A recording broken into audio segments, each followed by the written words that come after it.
Praise the Lord. இன்னைக்கு ஏசப்பா உங்களை பார்த்து சொல்ற வார்த்தை என்ன அப்படின்னா, ஆராய்ந்து முடியாத பெரிய காரியங்களையும் எண்ணி முடியாத அதிசயங்களையும் அவர் செய்கிறார். ஆமீன்.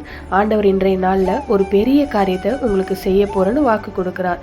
ஏதோ ஒரு தேவை இருக்குது, இல்லை ஏதோ ஒரு பெரிய காரியம் தேவையா இருக்கு. இந்த பிரச்சனை மாறணும்னா, இந்த காரியத்தில் ஒரு மாற்றம் வரணும்னா ஏசப்பா வந்தாதான் முடியும். அந்த மாதிரி ஒரு சூழ்நிலையில இருக்கீங்களா அப்படின்னா இந்த வார்த்தை உங்களுக்கு தான்.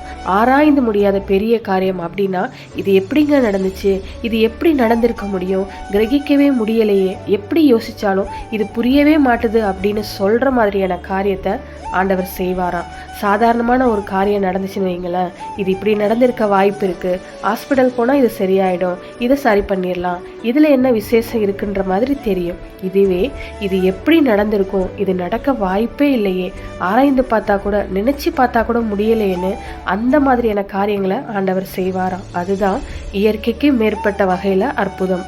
ஆராய்ந்து முடியாத பெரிய காரியம் உங்களுக்கு செய்வார். உங்கள் குடும்பத்தில் செய்வார், உங்கள் பிள்ளைகளுடைய வாழ்க்கையில் செய்வார், உங்கள் வேலையில் செய்வார், உங்கள் ஊழியத்தில் செய்வார், உங்கள் பிஸ்னஸில் செய்வார்.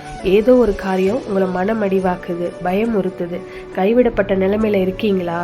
ஆராய்ந்து முடியாத பெரிய காரியங்களை செய்கிற ஆண்டவர் இன்றைக்கும் உங்கள் நடுவில் பெரிய காரியங்களை செய்கிறவராக இருக்கிறார். விசுவாசத்தோட ஜெபிங்க, வார்த்தையை அறிக்கையிடுங்க. நீங்கள் நினச்சி கூட பார்க்காத அளவுக்கு ஒரு பெரிய காரியம் உங்களுடைய வாழ்க்கையில் நடக்க போகுது.